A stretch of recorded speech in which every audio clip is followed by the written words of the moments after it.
Salut à tous, il y a quelques jours nous sortions sur la chaîne une enquête inédite sur l'inceste en France, dans laquelle expertes et victimes ont pris la parole pour parler de ce sujet lourd mais essentiel qui touche près de 160 000 enfants chaque année dans notre pays. Alors nous avons décidé au-delà de ce documentaire de publier individuellement chaque témoignage des 3 victimes qui ont accepté de briser le silence et pouvoir aller un peu plus en détail dans leur histoire. Vous allez ainsi découvrir leur parcours de vie au complet. Aujourd'hui, c'est l'histoire d'Emmanuel que vous allez découvrir ou redécouvrir si vous avez déjà vu le documentaire. Et si ce n'est pas déjà fait, je vous invite à aller le visionner et à participer au débat sur ce sujet dans les commentaires. Attention, cette vidéo aborde des sujets sensibles pouvant heurter la sensibilité de certaines personnes. Nous vous invitons, si tel est votre cas, à marquer une pause ou à regarder ce témoignage accompagné.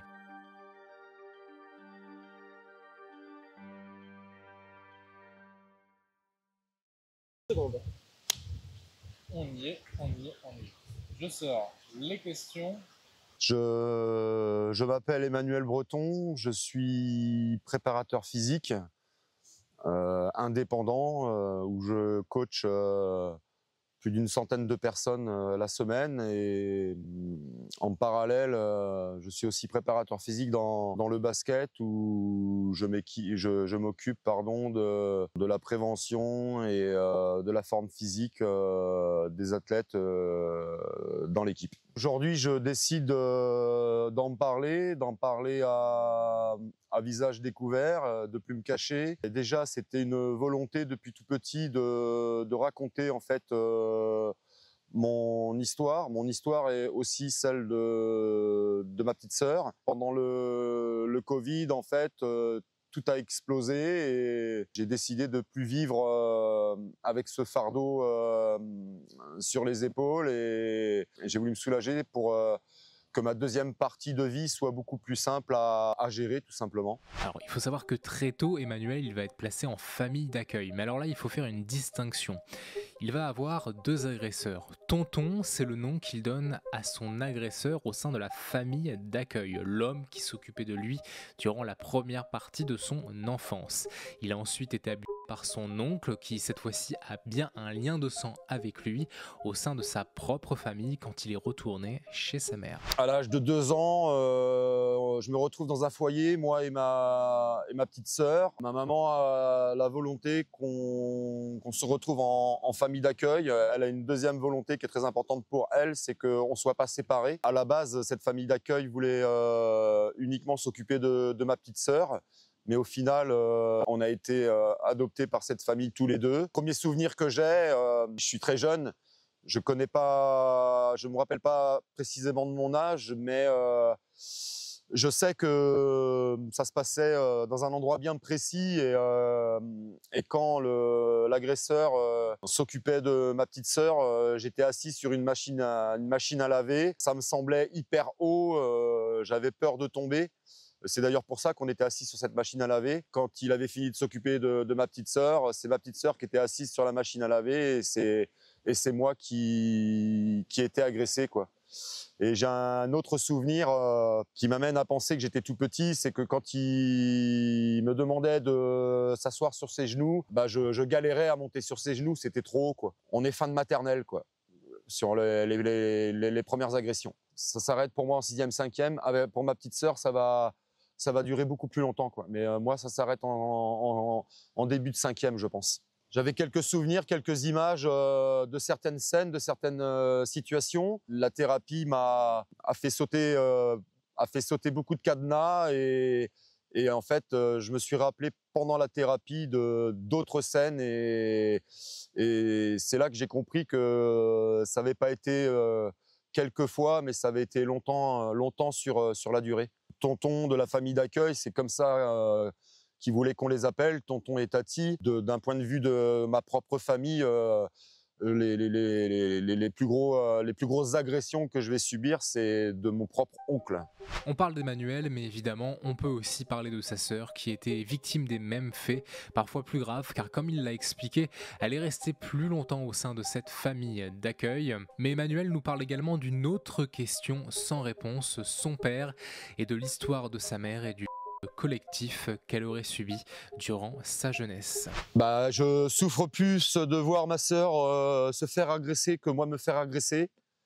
Parce que je suis son aîné d'1 an et je suis son chevalier. J'essaie de la défendre dans toutes les situations où elle se retrouve pas forcément bien. Je sais que ce qui se passe, c'est grave parce que on souffre, on pleure, on a mal. Tout de suite, la notion de secret s'installe puisqu'on ne doit pas répéter ce qui se passe. On est menacé que si jamais on commence à raconter ce qui se passe, notre maman ira peut-être en prison, nous on ira peut-être en foyer. Puis il nous dit aussi que si jamais on parle, son mot quand on était petit, c'était de nous dire que il allait nous gronder et il nous faisait souvent les gros yeux et ça c'est quelque chose qui nous a vraiment traumatisés quoi en fait. Après 4 ans de prise en charge par la famille d'accueil, ma maman va rencontrer un homme avec une situation qui va faire qu'elle va pouvoir nous récupérer tous les deux. Donc c'est à partir de ce moment-là qu'on n'appartient plus à la DAS, à la ZE maintenant. Mais le fameux tonton de la famille d'accueil est devenu parrain de ma petite sœur. Et donc, il a une grosse emprise sur elle, ce qui fait que régulièrement, elle retourne dans cette maison pendant des années, quoi, pour garder du lien. Enfin, surtout lui, pour pouvoir d'elle. Moi, je sais ce qui se passe dans la maison. Ce qui me fait mal, c'est que je sais que quand elle y retourne, je suis pas tout le temps avec elle. J'imagine que ça doit être horrible parce que en ma présence, moi, je faisais toujours en sorte de la sortir de tout ça en intervenant. Enfin bref, je savais ce qui se passait, donc je faisais toujours en sorte que ça cesse. Mais là, j'étais plus là dans ces moments-là, donc c'était hyper compliqué pour moi parce que je subissais les mêmes choses, elle subissait les mêmes choses. J'étais le seul à savoir ce qu'elle subissait, même elle ne savait pas que j'étais au courant, personne ne savait. Et d'ailleurs, c'est un secret que j'ai gardé très longtemps, qui est ressorti le jour où elle a fait une tentative de suicide. Elle était adulte, donc voilà, moi j'ai grandi avec tous ces secrets, quoi. Et ouais, c'était très compliqué, hein, c'est très compliqué. J'ai très vite senti que j'étais né d'un viol par rapport au dire de ma maman, qui, par exemple, pouvait me raconter qu'elle avait vécu plus d'1 année avec mon père, mais elle est incapable de se rappeler du prénom. Elle me racontait des histoires, et en fait, toutes ces histoires-là, c'était des morceaux de la fameuse histoire du viol collectif, en fait. Mais elle reprenait des morceaux de cette histoire-là pour essayer de construire une vraie histoire d'amour. Souvent, quand on devait aller chez son papa, mon grand-père, je sentais une énorme réticence venant de sa part. Et après, en apprenant à connaître le grand-père, c'était un homme odieux, quoi. Et je sentais qu'il s'était passé des choses avec son propre père. Et pendant l'enquête pour l'écriture du livre, on a été amené à rencontrer des gens de ma propre famille qui m'ont donné aussi des versions de ce qui se passait pendant l'enfance de ma maman qui correspondaient vraiment à ce que je ressentais. Par contre, voilà, c'est que du ressenti. Ma maman, elle a une vérité que personne ne peut justifier, personne ne peut démontrer. Et mais moi, ce que je ressens, c'est pas ça. Alors, il y a peut-être eu les deux, et peut-être que même ma maman sait pas en fait qui est mon père, hein, parce que les deux ont pu se réaliser au même moment. Donc bon voilà, ça restera toujours flou. Et ça restera toujours flou. Emmanuel, il nous a aussi parlé des conséquences des addictions, de la délinquance, mais aussi les difficultés dans les relations sociales, sentimentales et dans l'autorité, et notamment avec l'autorité masculine. Pendant l'écriture du livre, on a enquêté, donc j'ai retrouvé des bulletins de notes, notamment quand j'étais encore en maternelle, en famille d'accueil, mais aussi après, une fois que ma mère nous a récupérés. Visiblement, ça partait bien pour moi. On disait de moi que j'étais un petit peu leader, attentif, que j'étais poli, agréable. Et en fait, tout a basculé après un été où je crois que c'est entre le CP et le CE1. Je fais la rentrée en CE1 et là, ben, tout s'écroule. Je deviens complètement absent. Mes notes deviennent catastrophiques. Cet été-là m'a traumatisé en fait. Bon, c'est des agressions que j'ai subies, mais pas en famille d'accueil, mais vraiment dans ma propre famille avec mon oncle. Donc là, tout a basculé. Tout est devenu beaucoup plus dur à gérer, quoi, en fait. Ce qu'il faut savoir, c'est que l'emprise qu'on peut avoir, c'est pas mesurable. Par exemple, je sais que mon oncle, il est mort il y a 2 ans. Il y a 15 jours, j'ai encore fait un cauchemar, quoi. Les messages qu'on envoie quand on est victime, il faut savoir les décoder parce qu'on n'a pas les mots déjà pour expliquer ce qui se passe. Et surtout, on souffre tellement qu'on ne veut pas faire souffrir les autres, mais même nos agresseurs, on ne veut pas les faire souffrir, quoi. Donc on aimerait vraiment que ce soit un adulte qui intervienne sans qu'on ait eu besoin de lui dire directement pour ne pas justement avoir de représailles vis-à-vis de nos agresseurs. Donc la première fois, moi, où je vais en parler, c'est peut-être j'ai peut-être 10-11 ans, quoi. Pas de ma sœur dont je vais parler, c'est de ma situation. Et quand je vais en parler, je vais pas avoir les mots pour expliquer ce que c'est. Je vais juste dire à ma maman tout bêtement que mon oncle, par exemple, me tripote le quoi. Mais la vérité, elle était bien plus triste que ça, quoi. À 10-12 ans, le mot vous connaissez pas, c'est des mots qui sont pas dans votre vocabulaire. Et puis c'est hyper compliqué, quoi. C'est hyper compliqué de raconter, quoi. Donc j'ai parlé pour moi la première fois et comme il n'y a pas eu forcément de retour positif, puisque 15 jours après, mon oncle était quand même à la maison, je me suis enfermé. Je me suis dit, si en plus de ça, il fallait que je raconte ce qui se passe pour ma sœur, voilà, j'allais vivre de ça le moment. Enfin, on allait croire que je raconte des bêtises. Les relations de la famille n'ont pas changé. À l'époque, c'était quelque chose de... C'est toujours tabou, mais il y a une trentaine d'années, 40 ans, c'était pire que tout. Ma maman, je connaissais pas encore l'histoire de ma naissance. Et à travers ce qu'elle avait vécu, elle était en incapacité de pouvoir réagir, de pouvoir m'aider. En fait, elle était, elle, déjà victime. Donc, elle devait, elle, déjà se sauver avant de pouvoir sauver les autres, quoi.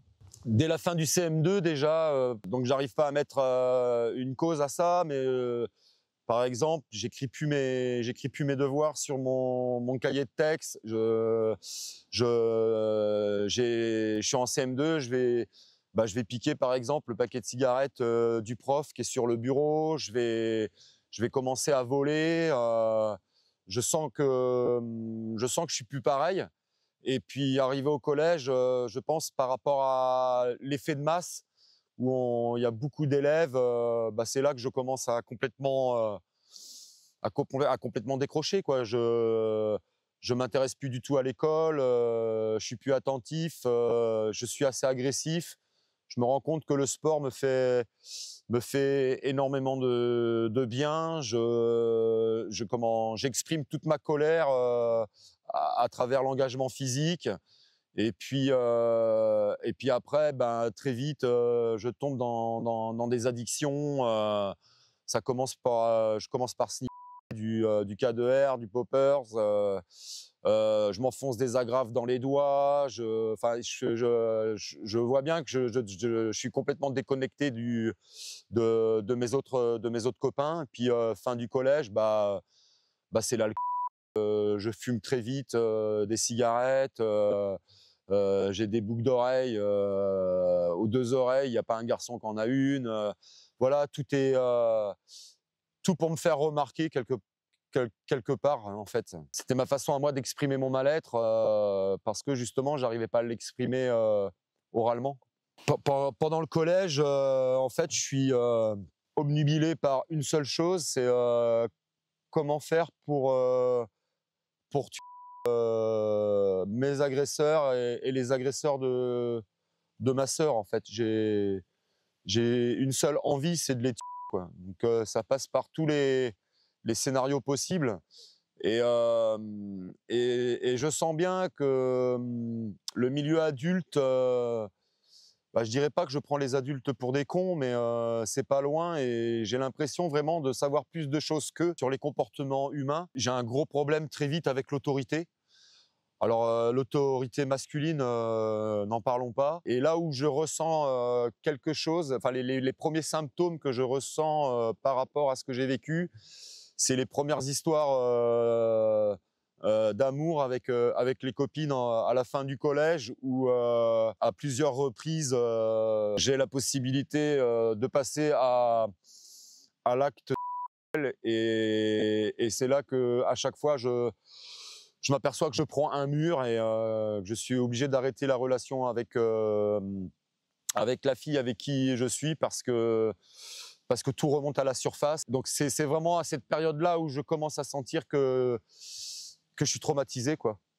J'ai énormément souffert de l'inceste, c'est sûr. J'en souffre encore. J'ai souffert de ce que ma petite sœur a vécu, mais il y a aussi cette histoire de papa que j'ai jamais connu. Une vérité qui a été cachée pendant des années. Donc je me suis construit à travers ça. J'avais pas de repères, j'avais pas de référence. Donc je suis devenu très vite mon propre papa et je pense que bah, si j'avais eu la chance d'avoir un papa qui m'avait reconnu, bah, jamais ma maman aurait souffert comme elle a souffert et moi et ma petite sœur non plus. Donc après maintenant, à l'âge où j'ai, je sais de toute façon que mon papa, c'est un criminel, quoi qu'il arrive. Donc, depuis la thérapie, j'ai compris que peut-être la meilleure des choses, c'est que justement, j'ai pas su qui il était, même s'il a fallu passer par des moments de vie très compliqués, quoi. Si moi et ma petite sœur, on atterrit en famille d'accueil, moi j'avais déjà fait 2 foyers avant d'être en famille d'accueil, ma petite sœur en avait fait un. Si on en arrive là, c'est que ma maman, elle est complètement démunie. Elle a eu une enfance terrible. Elle a vécu dans la misère. J'en parle beaucoup dans le livre de cette misère. Et pour moi, il était important de réussir socialement parce que l'idée de vouloir un jour tout raconter était ancrée vraiment en moi. Et je me suis toujours dit que si j'étais rien dans la vie, le jour où j'allais parler, jamais je serais cru, quoi. Je me suis battu. Le premier aboutissement, le premier gros virage dans ma vie, c'est le jour où je suis devenu chef d'entreprise et cette reconnaissance-là m'a donné énormément de confiance et j'ai pu me construire à partir de ce moment-là par rapport au statut que j'avais et ça m'a donné beaucoup de force pour continuer d'avancer, quoi. Quand j'ai déménagé de la grande ville où on habitait, il y avait eu la démarche de vouloir faire du sport, mais on n'avait pas assez d'argent pour que je puisse payer ma licence. Donc, il a fallu trouver d'autres occupations et c'est là que j'ai commencé à faire mes premiers vols, mais des gros vols, hein, à la pince coupante. On rentrait dans les caves, on piquait les vélos. Je vous dis, j'avais 10, 11, 12 ans, quoi. Donc là, c'est mes premières cigarettes, c'est là où je suis vraiment, j'ai commencé à zoner bien comme il faut. Et on a déménagé et là, j'ai eu la chance d'être amené tout de suite à signer dans un club de foot. Bah, les valeurs qui étaient inculquées dans le club m'ont permis de sortir un petit peu de tout ça et les valeurs de respect, de politesse, de partage, de cohésion et surtout le respect des règles.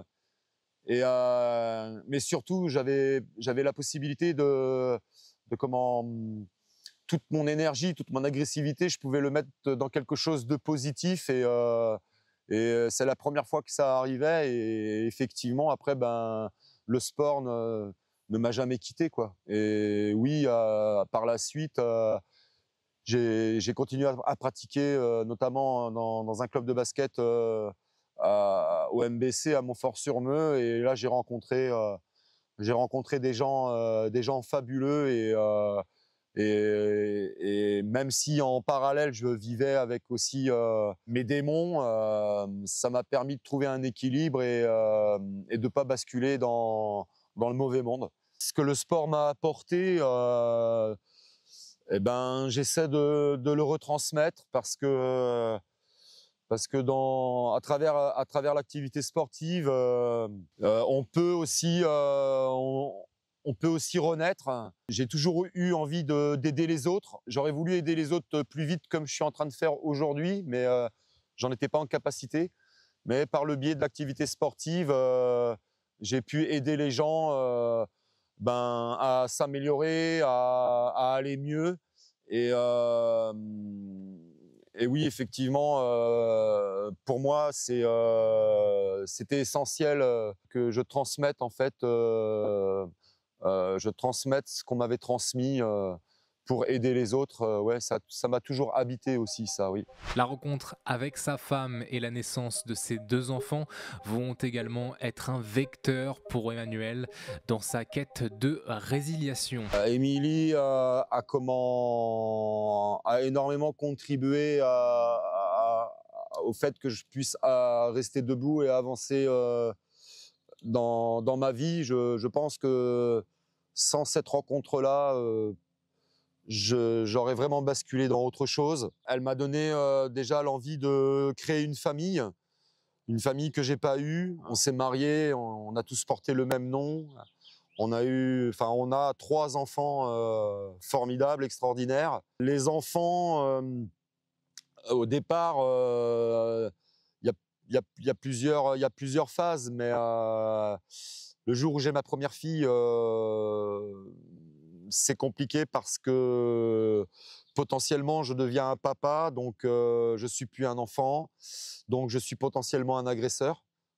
Il faut savoir qu'un garçon sur 2 qui a été victime d'agression devient violent à son tour. J'ai tout fait pour pas avoir cette peur en fait, c'est-à-dire que j'ai fui le cocon familial et j'ai passé mon temps au travail 7 jours sur 7 pendant des années pour ne pas me retrouver dans des situations où je pouvais me retrouver seul avec mes enfants parce que je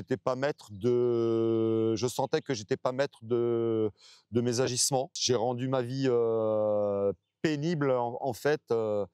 J'ai volontairement fait le choix de ne pas être heureux pour que justement, pour ne pas retransmettre en fait ce que j'avais vécu pendant mon enfance. Ça a été ma façon à moi de me protéger de tout acte. Très vite après, j'ai compris que je ne pourrais pas être un violeur et non, en fait, c'est l'amour surtout l'amour qui est ressorti, celui que j'ai jamais eu, j'ai su le retransmettre à mon épouse et à mes 3 enfants. Je suis très content du papa que je suis devenu. J'aurais aimé avoir un papa comme je suis. Voilà, j'ai basculé du bon côté, j'ai fait tout l'inverse et je me suis surtout prouvé qu'on pouvait être un bon père. Malgré un passé difficile, malgré toute souffrance, toute misère.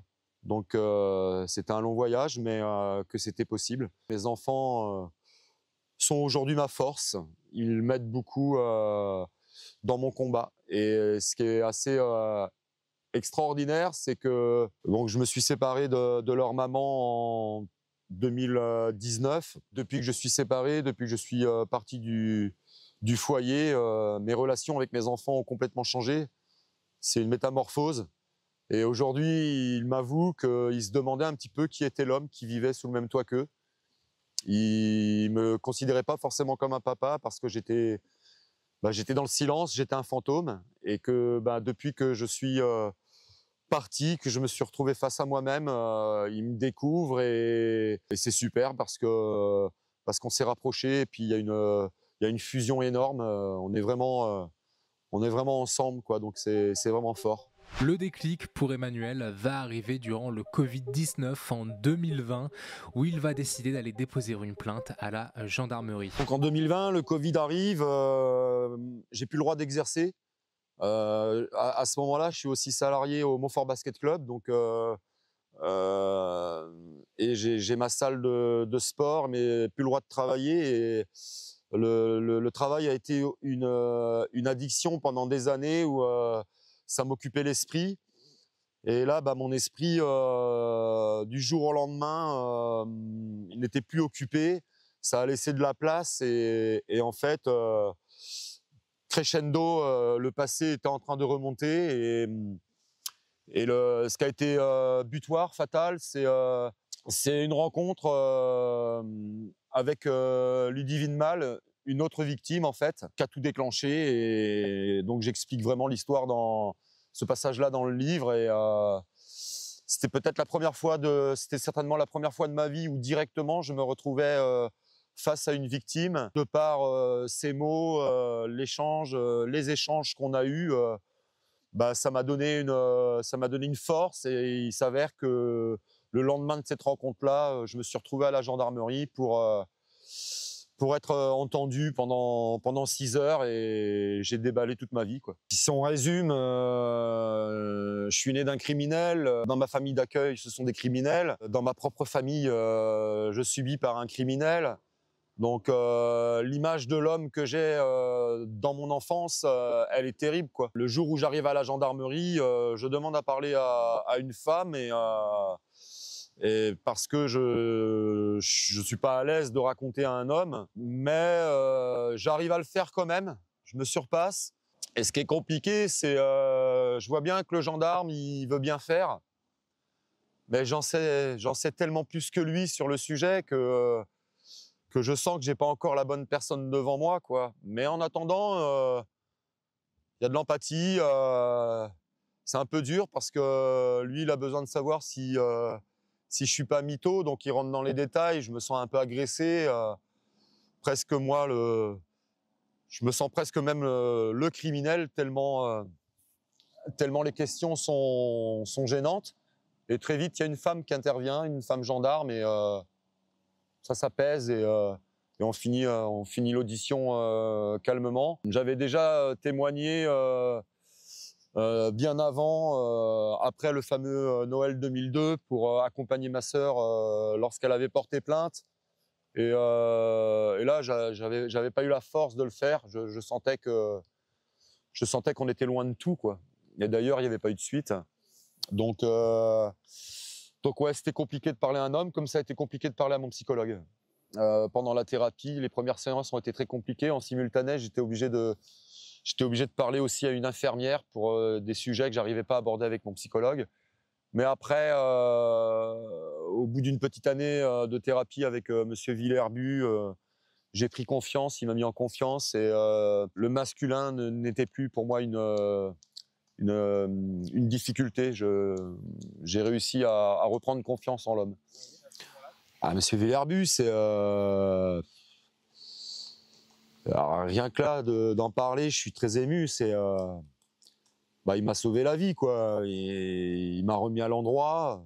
Il m'a fait passer par des étapes très difficiles, mais qui étaient incontournables. Donc, il m'a fait accepter d'être une victime dans un premier temps. Ça a été un long travail. Quand vous avez compris que vous étiez une victime et que vous l'acceptez, ben, vous êtes complètement en bas, quoi. Donc, il faut tout reconstruire. Et lui, pièce par pièce, il a réussi à m'aider à reconstruire le puzzle et à faire que je sois l'homme que je suis aujourd'hui. Donc ouais, c'est la rencontre de ma vie, quoi. Ça a été quelque chose d'énorme. Quand j'ai dénoncé mon oncle, j'ai donné aussi le nom d'autres enfants. Et à partir de là, ça a tout changé parce qu'on était dans des périodes de prescription où rien ne pouvait être fait, mais le fait de savoir que cet homme était peut-être un pédophilie, ont été interrogés les autres enfants, en fait, et ils se sont rendus compte qu'effectivement, il avait abusé de beaucoup d'enfants, Et on voulait se servir de ça pour réouvrir l'enquête. Et à travers cette réouverture d'enquête, on aurait eu la possibilité aussi de réouvrir l'enquête par rapport à ma sœur et même d'aller encore plus loin en arrière, de réenquêter sur ce qui aurait pu arriver à ma maman dans les années 70. Donc c'était vraiment la brèche qu'il fallait prendre. Il y avait une porte qui s'était ouverte et grâce à cette porte-là, on aurait vraiment pu tout retracer. Cette première étape précède la seconde, la reconstruction, comment vivre avec ce passé douloureux. Il nous explique que la thérapie a été pour lui un véritable secours, une renaissance. Son décès clôt le débat. Après, c'est pas le fait de faire un procès qu'aurait fait que j'aurais été mieux par la suite. Moi, j'insiste beaucoup là-dessus.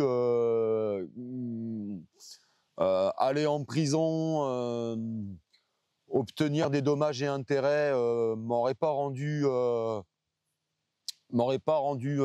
meilleur. Moi, ce qui m'a rendu meilleur, c'est vraiment la thérapie. J'aurais pas fait la thérapie, il serait là en prison. Je pense que j'aurais toujours ce fardeau et ce mal-être. Donc, petite déception quand je reçois le courrier comme quoi l'enquête est terminée parce qu'il est décédé. Mais dès le lendemain, pour moi, ça sonnait peut-être justement un peu la fin du procès. Et ça m'a fait basculer dans autre chose et j'ai vraiment pu à partir de ce moment-là me concentrer à 200% sur la thérapie, sur mes soins. Il n'y a pas de déception. Enfin, je suis désolé de dire ça, mais sa mort, ça a été pour moi aussi quelque chose de très positif parce que je me suis dit qu'à partir de ce jour-là, il ne pouvait plus abuser d'autres enfants. Donc, en cherchant à le dénoncer, c'était ce que je voulais faire, hein.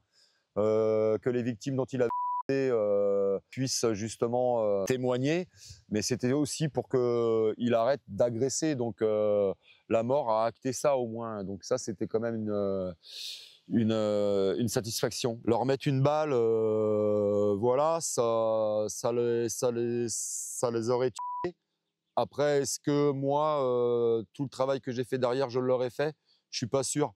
Je pense que ma vengeance, elle est encore plus belle aujourd'hui parce que je ne cherche pas forcément à me venger personnellement. Je cherche à aider les autres à travers mes témoignages, à travers mes interventions, à travers le livre. Pour moi, le livre, c'est la plus belle des vengeances, en fait, parce que ça veut dire que j'ai plus peur. J'espère que le message que j'essaie d'envoyer va véhiculer chez les autres victimes beaucoup de force et l'envie d'aller de l'avant et d'apprendre à vivre avec, mais d'apprendre à vivre avec et apprendre à vivre bien, quoi. Toute son histoire, il l'a racontée dans un livre, La promesse du petit garçon, coécrit avec Elisabeth Bietzleys, journaliste. Son objectif est clair, combattre ce fléau et aider le plus possible les victimes de violences sexuelles en France. J'ai rencontré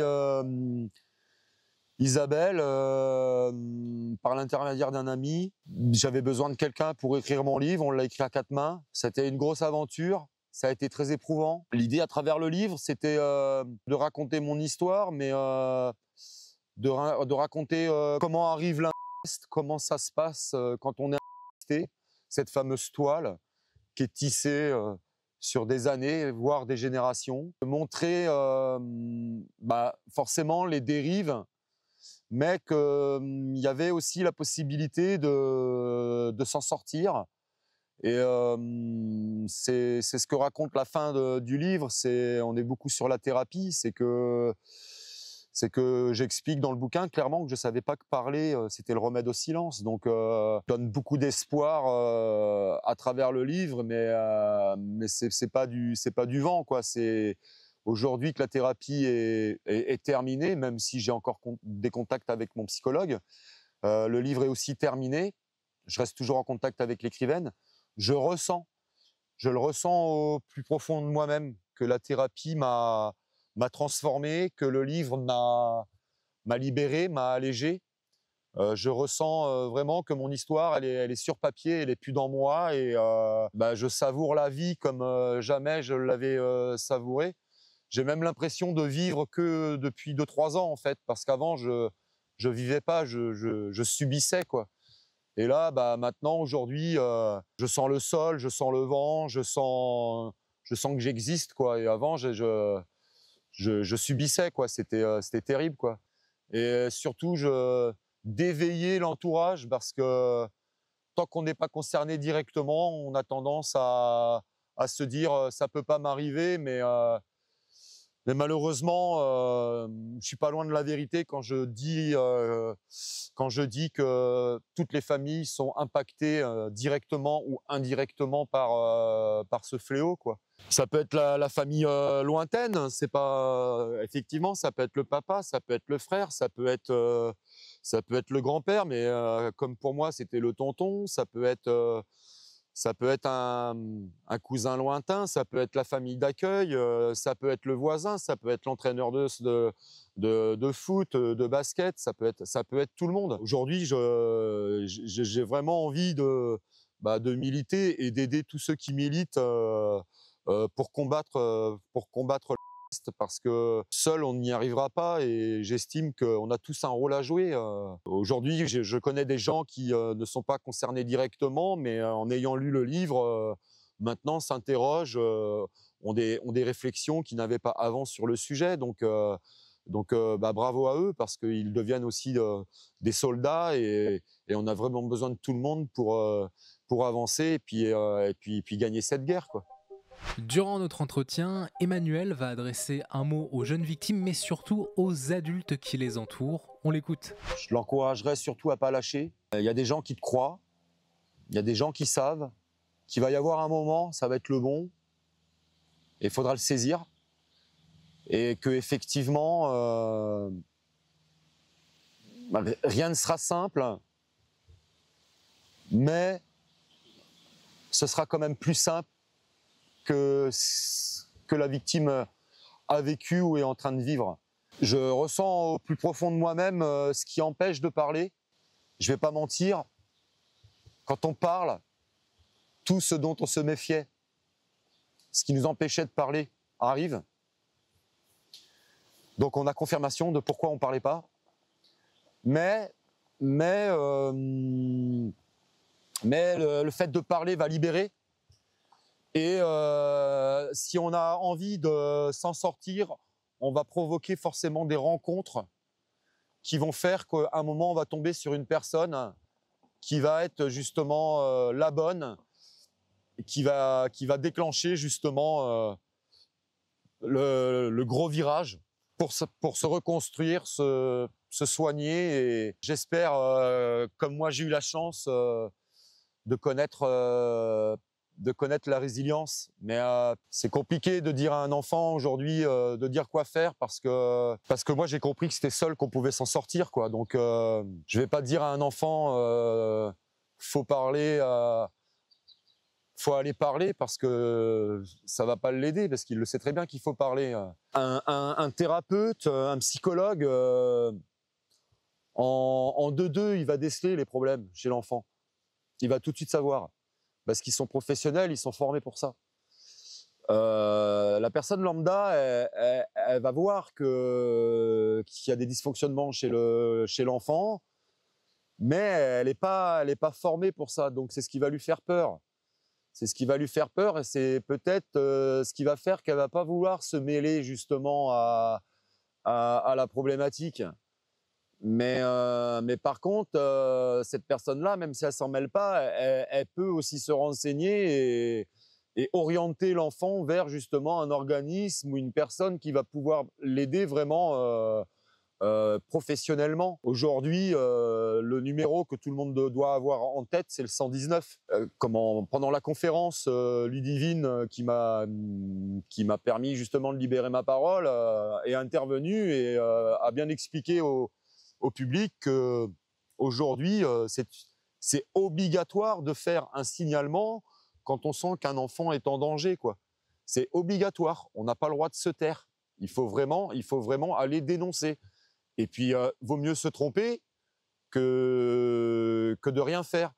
Il vaut mieux des fois être curieux que de fermer les yeux. Pour qu'un enfant avance, ça viendra pas de lui. Ça viendra de la personne qui voudra bien comprendre qu'il est en souffrance et qu'elle ait envie de l'aider. C'est plus dans ce sens-là qu'il faut aller, je pense. Merci à tous d'avoir écouté le témoignage d'Emmanuel. Je vous rappelle évidemment que vous pouvez aller visionner le documentaire en entier sur la chaîne YouTube. Dans les semaines qui arriveront, les autres interviews que nous avons données seront publiées entièrement. Également, d'autres enquêtes arriveront prochainement et je laisse Emmanuel conclure cette vidéo. Et je suis juste très content du sens que je suis en train de donner à ma vie. Je suis rentré dans quelque chose d'inconcevable tout petit. Et en fait, je suis aujourd'hui militant de quelque chose qui est resté inconcevable, mais je m'y retrouve parce que c'est un peu bête à dire, mais je suis à l'aise. Je suis à l'aise dans tout ça parce que je l'ai vécu tout simplement. Et je suis très content d'être dans cette démarche d'aider les autres parce que c'est quelque chose qui m'habite depuis tout petit. Et aujourd'hui, le fait de mettre tout ça en application, la promesse du petit garçon prend tout son sens. Et je suis très content de ce que je fais et d'aider. Et j'espère continuer comme ça longtemps.